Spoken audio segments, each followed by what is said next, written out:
이번 주 그리고 다음 주 두 주에 걸쳐서 보기를 원하나이다. 동일한 제목, 동일한 본문으로 두 차례 말씀을 드리려고 합니다. 본문에 바디메오라고 하는 맹인이 등장합니다. 헬라어 이름인데 그 헬라어의 그 맨 앞에 있는 바디메오의 바는 아들이라고 하는 그런 뜻을 가지고 있습니다. 그러니 바디메오 그러면 디메오의 아들 그렇게 되는 거죠. 또 바돌로메라고 하는 제자가 있었는데 똑같습니다. 돌로메의 아들 그런 의미를 가지고 있습니다.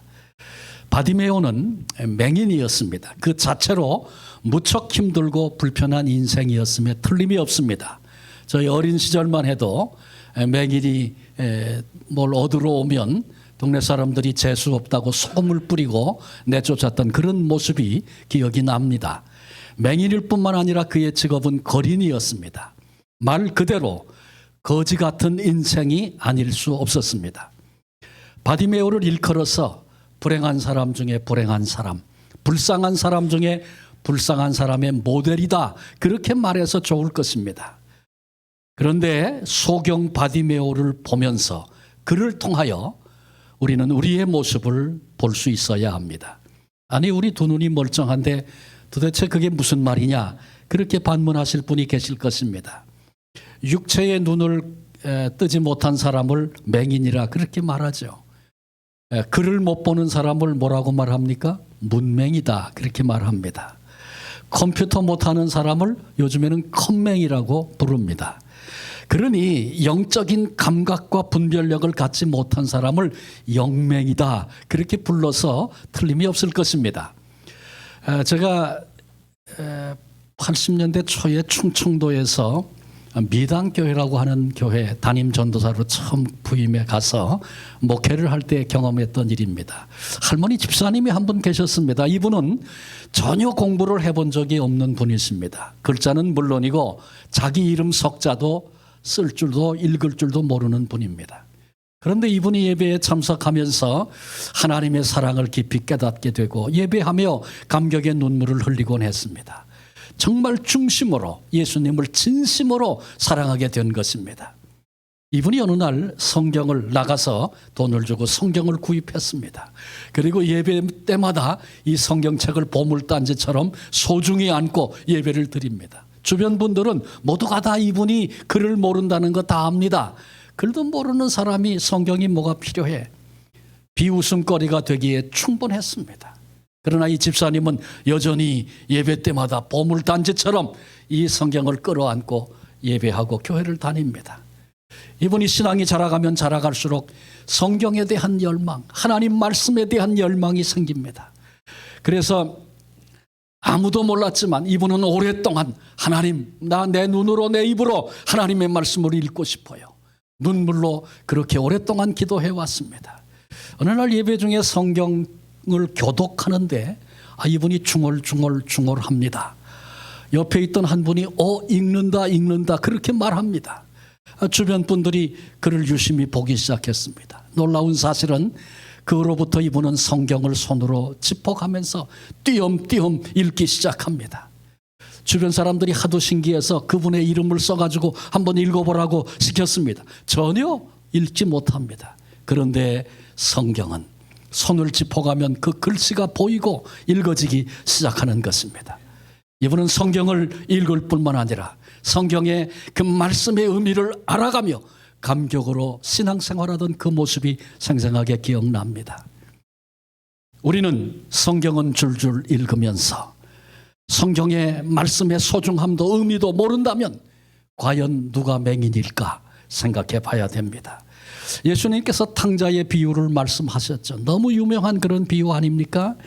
이 작은 아들의 생애를 보면 그의 눈이 다쳤던 시기가 있었던가 하면 그의 눈이 열린 시기가 그의 인생의 삶 속에 있었습니다. 눈이 다쳤을 때 언제입니까? 그가 아버지 집에 살 때입니다. 아버지 집에 사는 게 그렇게 지루하고 모든 게 다 불만이고 인생을 허비하고 있다고 여겼습니다. 아버지의 간섭 죽기보다 싫었습니다. 이렇게 그냥 내가 살다가는 내 인생 전체를 망치겠다 이런 생각이 들었습니다.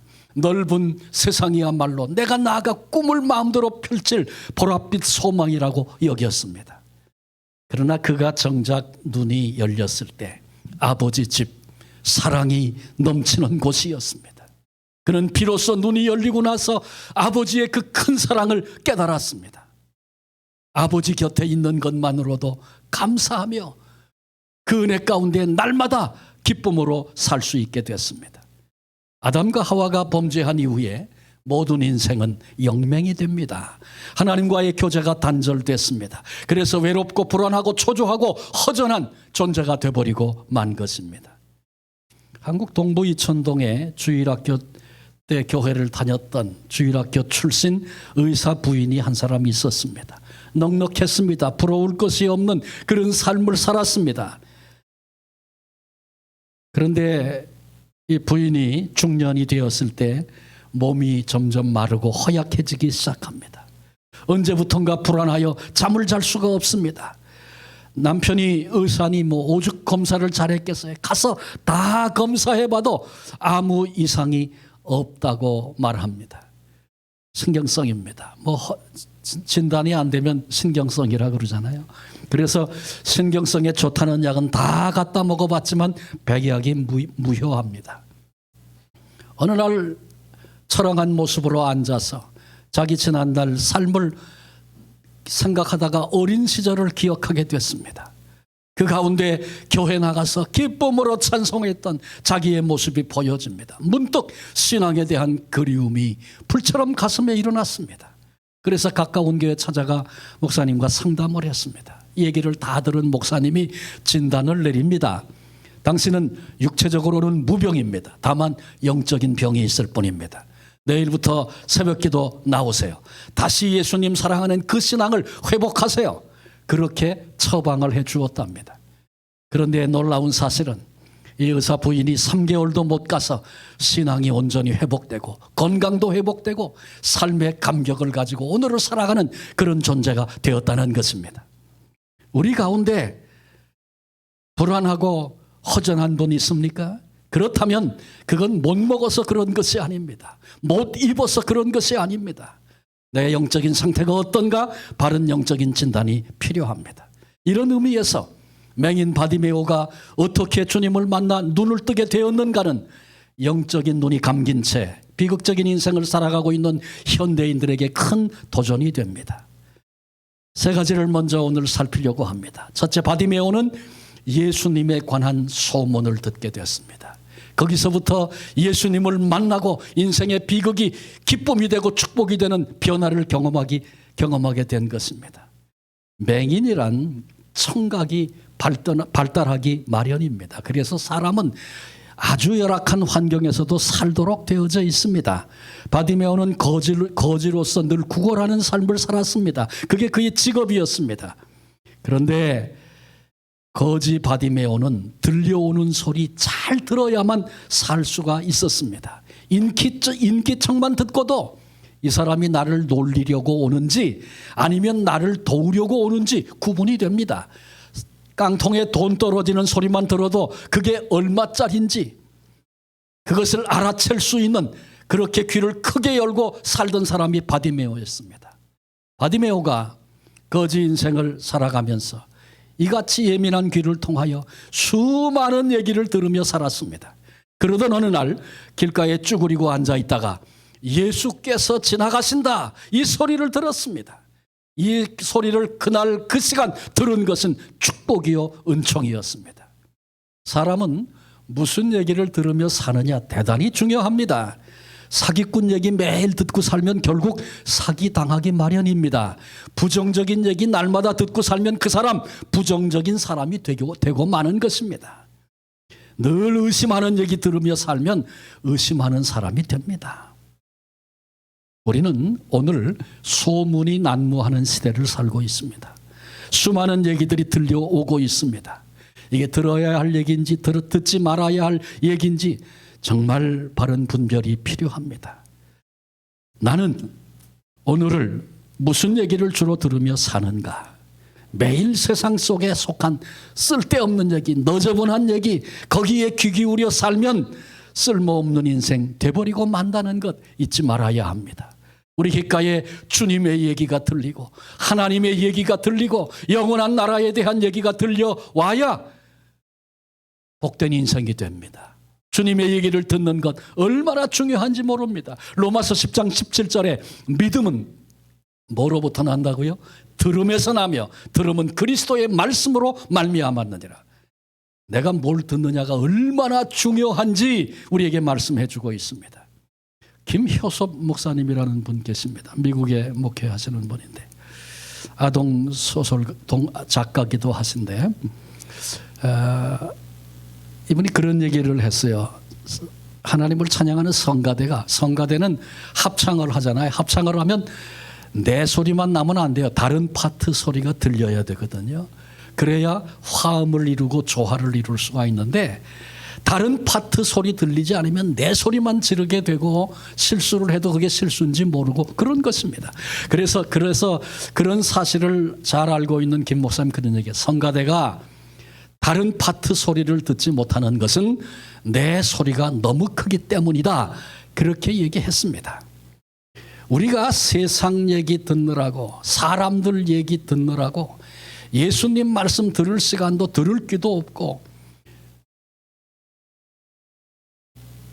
내 소리가 더 커서 주님 음성을 들을 수 없는 그런 불행한 인생이 되어서는 안 됩니다. 세상 얘기를 못 들고 세상 얘기를 모른다 할지라도 예수님에 대하여 들을 수 있고 예수님에 대하여 아는 자, 그가 복된 자입니다.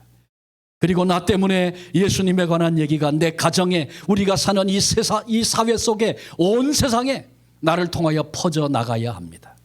본문에도 보니까 저를 부르라 하시니 이 주님의 말씀이었습니다. 누구에게? 제자들에게. 저를 부르라. 주님은 오늘도 우리를 통해서 나를 통해서 주께서 너를 부르신다. 이렇게 전하는 역할을 감당하기를 원하고 계신 것입니다. 두 번째로 바디메오가 주님을 만나고 역사를 경험한 두 번째 이유는 소리를 질렀다. 본문이 그렇게 말합니다. 47절에 소리 질러 이르되 48절에 더욱 크게 소리 질러 이르되 바디메오가 소리를 질렀다. 목청을 돋구었다. 목이 터져라고 외쳤다. 그런 얘기입니다. 흔히 현대인들은 소리 지르는 것을 부끄럽게 생각하는 경우가 많습니다. 소리 뻑뻑 지르면 체면 상하는 일이다. 그렇게 여깁니다. 큰 소리로 떠들면 교양 없는 사람 취급하기 일쑤고 그래서 얼굴을 찡그리고 대합니다. 얌전하기로 소문난 새댁이 한 사람이 있었습니다. 늘 여자가 아기를 낳으면서 소리를 지르는 것은 교양에 관한 문제라고 생각을 했습니다. 침묵은 금이다. 일기책에 그렇게 써놓은 사람입니다. 그런데 이 색시가 임신을 했습니다. 달이 점점 차가자 그녀는 속으로 결심을 합니다. 나는 아기를 낳을 때 치사하게 소리 같은 것은 지르지 않겠다. 남편도 그 얘기를 종종 들었기 때문에 당신 애 낳으며 교양 없이 소리 지르지는 않겠지. 농담 반 진담 반으로 그렇게 얘기했습니다. 드디어 이 새댁이 병원에 입원했고 진통이 시작됐습니다. 그리고 무려 8시간 만에 아들을 분만합니다. 그런데 그 병원 의사, 간호사 입을 모아서 한 말이 있습니다. 우리 병원 생기고 저 여자처럼 소리를 지르고 떠들어댄 여자는 처음이었다. 그렇게 말했습니다. 사람은 대개 3가지 경우에 소리를 지릅니다. 공포의 순간, 누가 말려도 소리 지를 수밖에 없죠. 아프고 절박할 때, 기쁘고 즐거울 때 누가 말려도 소리가 터져 나옵니다. 소리를 지를 때는 질러야 그게 지극히 자연스럽고 정상입니다. 교양 있는 척하느라고 잠잠하고 속삭인다면 그건 웃기는 일이고 그렇다고 없는 교양이 생기는 법도 없습니다. 지금 내가 죽어가는데 여보세요, 살려주세요 이렇게 말한다는 게 말이 되겠어요? 본문의 바디메오 최대의 음성으로 부르짖었습니다. 이번 기회에 예수님을 못 만나면 내 생에 이런 기회는 다시는 오지 않을 것이다. 그래서 많은 사람이 말리고 잠잠하라고 얘기해도 더 크게 소리 질렀습니다. 마지막 기회다. 2가지 의미에서 그렇습니다. 바디메오는 맹인이기 때문에 예수님에 대한 얘기를 들어도 예수님을 스스로 찾아갈 길이 없습니다. 그런데 예수님이 지금 곁에 지나가신다는 겁니다. 내 생의 마지막 기회입니다. 그러니 누가 뭘 한다고 멈출 수가 있나요?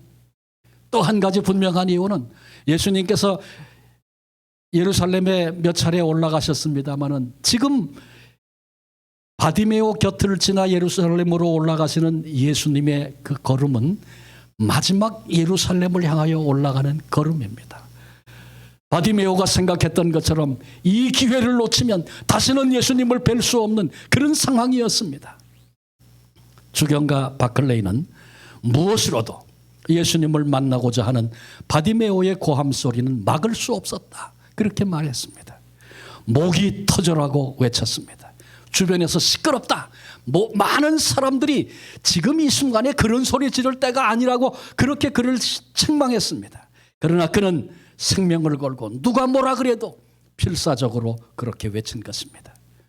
바디메오의 이 외침은 단지 입술의 소리만 아니었습니다. 그의 폐부로부터 나오는 소리, 영혼의 소리였습니다.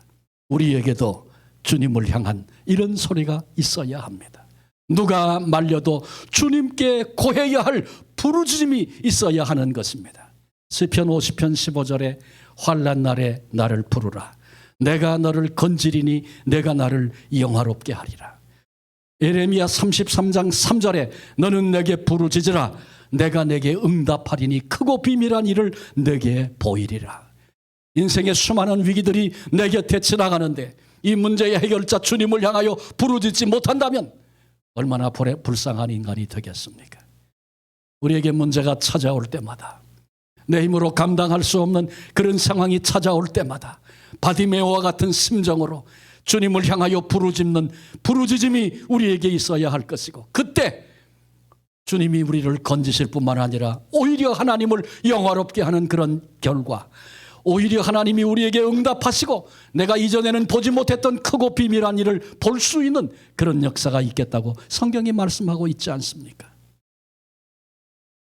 그래요. 힘들고 어려울 때, 눈앞이 캄캄하고 아무것도 희망이 보이지 않을 그때 하나님을 향하여 큰 소리로 부르짖을 수 있는 것은 특권 중에 특권입니다. 우리의 찬송도 하나님을 향한 부르짖음이 되어야 할 것입니다. 우리의 기도도 하나님을 향한 부르짖음이 되어야 할 것입니다. 그날 바디메오의 우리 주님을 향한 그 부르짖음이 우리 모두에게도 있기를 바랍니다. 마지막 세 번째로 바디메오는 그의 소리 가운데, 그의 외침 가운데 고백이 있었다. 본문이 보여주고 있습니다. 47절 하반절에 보니까 그가 더욱 크게 소리질러 이르되 다윗의 자손이여 나를 불쌍히 여기소서 하는지라. 근데 이 외침 속에 바디메오의 신앙 고백이 담겨 있습니다. 무조건 큰 소리, 목소리가 큰 사람이 이기는 것, 그건 비극입니다. 바디메오의 외침을 들으시고 주님이 멈추어 서신 것은 단지 그의 목소리가 유달리 커서 그런 것 아니었습니다. 그의 외침 속에 담겨있는 소중한 신앙의 고백을 우리 주님이 들으신 까닭입니다. 우리는 이 바디메오의 영적인 배경을 다 알 길이 없습니다. 그러나 본문을 주목해 보면 이날 바디메오가 들었던 예수님, 나사렛 예수가 지나가신다. 그가 들었던 예수님은 나사렛 예수였습니다. 그런데 이날 바디메오가 불렀던 예수님은 다윗의 자손 예수요, 다윗의 자손 예수님을 불렀습니다. 이새의 뿌리에서 한 싹이 나서, 이사야 선지자가 예고하죠. 이새는 다윗의 부친입니다. 다윗의 후손으로 메시아가 오실 것을 예고해 주신 것입니다. 마태복음 1장 1절도 구체적으로 말씀하죠. 아브라함과 다윗의 자손 예수 그리스도의 계보라. 예수님을 소개하면서 아브라함으로부터 다윗으로부터 시작하고 있습니다. 바디메오가 이날 나사렛 예수시라, 나사렛 예수께서 지나가신다, 이런 얘기를 들었는데 귀가 번쩍 열리고, 그리고 부른다는 게 자기도 모르게 입이 움직여서 다윗의 자손 예수여 그렇게 부른 것입니까? 아닙니다. 그는 이미 나사렛 예수님에 관한 수많은 얘기를 들었습니다. 그분이 행하신 일, 그분이 하셨던 말씀들 이야기 들었습니다. 그러면서 언제부턴가 그의 마음속에 나도 그분 한 번 만나면 소원이 없겠다. 나도 한 번 주님을 배웠으면, 이런 열방이 그의 가슴 속에 있었던 것 틀림없습니다. 뿐만 아니라 예수님에 대한 이야기 조각조각 들을 수밖에 없지만 들으면 들을수록 이분이야말로 오시리라고 예고된 메시아가 틀림없구나, 확신이 그의 가슴 속에 넘쳤습니다. 그러고 나니까 더욱더 만나 뵙고 싶었습니다. 나도 예수님만 만날 수 있다면 나도 살 텐데, 그 가슴 속에 주님을 향한 만남에 대한 열망이 계속 있었습니다. 유대인들 메시아를 고대했었죠. 구약 성경에 메시아가 오면 새로운 세대가 열린다, 메시아만이 희망이라고 생각하고 메시아 고대 사상이 그들에게 있었습니다. 그러나 정작 예수 그리스도께서 이 땅에 오셨으나 그들은 예수님을 영접하지 않았고 믿으려 하지 않았습니다. 오히려 나사렛 예수라고 그렇게 칭하며 업신여겼습니다. 나사렛에 무슨 선한 것이 나겠는가, 그들의 생각이었습니다. 그런데 바디메오 한 번도 예수님 배운 적 없습니다. 그러나 이날 다윗의 자손 예수여, 자신의 신앙 고백을 메시아로 오신 주님, 하나님의 아들이여, 그리스도여, 나의 주여, 이런 고백을 담아서 바디메오가 주님을 부른 것입니다. 주님께 이 같은 신앙 고백을 드린 것입니다. 바디메오는 들은 풍월로 예수님을 대하지 않았습니다. 그분을 향한 자신의 신앙 고백을 주님께 드렸습니다. 우리도 예수 믿는데 들은 풍월로 예수님을 대해서는 안 됩니다. 너는 나를 누구라고 하느냐? 제자들에게 물으셨던 주님께서 오늘날에도 우리 한 사람 한 사람을 향해서 너는 나를 누구라고 하느냐? 주께서 우리를 향하여 묻고 계시고, 나의 진심이 담긴 신앙의 고백을 우리 주님은 그토록 듣기를 원하시는 것입니다. 여러분, 내가 지금 믿는 예수님 어떤 분이십니까? 역사적인 예수님입니까? 물론 예수님은 역사적인 실존 인물이죠. 베들레헴에 탄생하셨던 역사적인 예수님이십니다. 헤롯이 어린 시절 죽이려고 해서 애굽으로 피난을 갔었고 돌아와 내내 나사렛에 사셨던 역사적인 예수님 틀림없습니다. 33세가 되었을 때 하나님의 아들이라 스스로 칭하고 백성들을 선동해서 왕이 되려고 했다. 이 얘기는 그때 이스라엘을 지배하고 다스리고 있던 로마를 반대하는 반로마 세력이라고 하는 그런 호칭입니다. 우리에게 황제는 시저밖에 없는데 예수가 자기 스스로 유대인의 왕이라고 했다. 이것이 그런 증거들입니다. 이런 누명을 쓰고 십자가의 처형이 되신 역사적인 예수님이십니다. 그런데 그 예수님을 나는 누구라고 고백하십니까? 누구라고 생각하십니까? 예수님을 누구라고 생각하시기에 기도할 때마다 예수님의 이름으로 기도하십니까? 예수님을 누구라고 여기기 때문에 그 주님을 향하여 찬양을 부르십니까? 주여, 주님은 나의 구주이십니다. 나를 대신하여 십자가에 죽으시고 3일 만에 부활하셔서 하나님 보좌 우편 하늘로 승천하시고, 그리고 하나님 정하신 때 그 시간에 반드시 심판의 주로 다시 오실 나의 주 나의 하나님, 우리 주님을 향한 고백이어야 합니다. 이것이 나의 고백이요, 나의 찬송이요, 나의 외침이 되어야 하는 것입니다. 일상생활 속에서, 신앙생활 가운데에 우리 주님을 향한 감격의 고백을 단 한 번도 드린 적이 없다면 나는 참 그리스도인이 아닙니다. 맹인 바디메오, 그를 육체적인 이유로 얼마든지 동정할 수 있을 것입니다. 그러나 그가 예수님을 만나고 눈을 뜨게 되고 새로운 삶을 시작한 그 바디메오를 누구도 더 이상 그를 불쌍한 사람이라고 말할 수 없습니다. 그래서는 안 됩니다. 그는 사실 세상에서 가장 행복한 사람입니다. 그렇게 열망하던 주님을 그날 마침내 배웁고 우리 주님이 그의 눈을 열어주셔서 전혀 다른 인생을 예수 그리스도 안에서 시작하게 된 것입니다. 우리 가운데 육체도 외모도 겉으로 보기엔 다 그럴듯하고 좋아 보이고 잘 되는 것 같으나 내면에 인생에 참된 기쁨이 없는 사람은 없습니까? 내 내면에 왠지 허전하고 공허하고 채워지지 않는, 만족할 수 없는, 그래서 오늘도 흔들리고 있는 그런 분은 안 계십니까?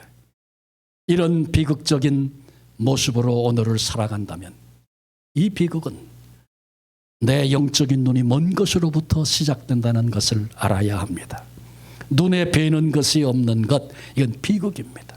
눈에 뵈는 것이 없는 사람은 무슨 짓이라도 할 수 있는 사람이고, 그리고 그 인생의 마지막 결론은 추악할 수밖에 없다는 것, 자명한 사실입니다. 이웃이 보이질 않습니다. 하나님도 보이질 않습니다. 오늘 나를 향하여 안타까워하시는 하나님의 그 마음도 보이질 않습니다. 그리스도의 몸이 된 교회도 보이질 않습니다. 내 미래 당연히 보이지 않습니다. 이는 비극이 아닐 수 없는 것입니다. 우리도 예수님을 만나야 합니다. 그러려면 오늘 이제 서론과 같이 한 3가지쯤 우리가 함께 살폈는데, 바디메오처럼 우리도 예수님의 얘기 귀 기울이고 들어야 합니다. 예수님 이야기 듣는 길이 믿음이 생기는 길이고, 믿음이 자라는 길이고, 믿음으로 사는 길이고, 그리고 그 말씀이 나를 통하여 다른 사람들에게, 이웃들에게 흘러가 전해지는 통로가 되어져야 합니다. 우리도 바디메오처럼 기회가 왔을 때 그 기회를 놓치지 말아야 합니다. 소리 질러야 합니다. 생애를 건 외침이 우리에게도 있어야 합니다. 우리에게 주신 기회가 뭡니까? 우리는 지금 굉장히 힘들고 아픈 그런 우리 교회가 그런 시기를 지나고 있어요. 그리스도의 피로 값을 주고 사신 교회, 주님의 십자가 보혈을, 그 구속의 은혜를 함께 경험한 형제 자매들은 정말 사랑으로 하나 되어야 하지 않겠습니까? 그런데 더 넓게 더 멀리 생각할 필요 없어요. 우리 이 적은 수, 우리가 그리스도의 십자가를 중심으로 하나가 되고 사랑의 마음이 되고, 뭐 계산하고 따지지 않고 서로 이해해 줄 수 있고 용납할 수 있는 그런 사랑을 이룰 수 있는가, 그런 기회 앞에 우리가 지금 서 있습니다. 다시 일어나 우리가 주께서 맡기신 사명 앞에 사명을 감당하는 그런 또 다른 출발이 될 수 있겠는가? 그 기회를 주님이 우리에게 지금, 그 마지막 기회를 우리에게 주신지 누가 알겠습니까? 이 기회를 놓치지 않으려고 소리 질렀던 바디메오처럼 이 기회 하나님 나 놓치지 않겠습니다. 우리 속에도, 우리 가슴에도 이런 열망이 있어서, 그래서 주님을 향하여 외칠 수 있고 부르짖을 수 있고, 주님 우리를 불쌍히 여겨주세요, 나를, 내 가정을, 우리 교회를 긍휼히 여겨주세요, 우리에게 외침이 있어야 합니다. 바디메오에게 신앙 고백이 있었던 것처럼 우리가 주님께만 기대를 걸고 주님만이 우리의 소망이라고 말할 수 있는 것은, 하나님의 크신 사랑이 주님을 우리에게 보내주셨고, 나는 죄로 말미암아 죽을 수밖에 없는 존재였는데 하나님께서 독생자 예수 그리스도를 나를 살게 하시려고 십자가 위에 그분을 처참하게 죽게 하신 그 사랑으로 나를 불러 너는 내 것이라 말씀하시고, 그 사랑 때문에 너는 내 아들이다, 내 딸이다, 이렇게 부르시는 하나님의 음성을 듣게 된 이 놀라운 은혜, 주님이 나의 하나님이십니다. 주님이 나의 구주이십니다. 주님의 은혜로 내가 삽니다. 우리의 온 마음을 다하여 신앙 고백을 바디메오처럼 우리 주님께 드려야 합니다. 그래서 그때 주님 앞에서 바디메오가 했던 경험이 오늘 우리의 경험, 나의 경험이 되어야 할 것이고, 그래서 바디메오처럼 이 땅이 아무리 험하고 여러 가지 방향으로 엄습해오는 그런 공격들이 있고 위기가 있다 할지라도 바로 거기서도 바디메오처럼 가장 행복한 사람으로 그렇게 남은 생애를 살아갈 수 있는 이 놀라운 은혜를 누리시는 복된 성도님들 되어지시기를 주님의 이름으로 축원합니다. 기도하시겠습니다.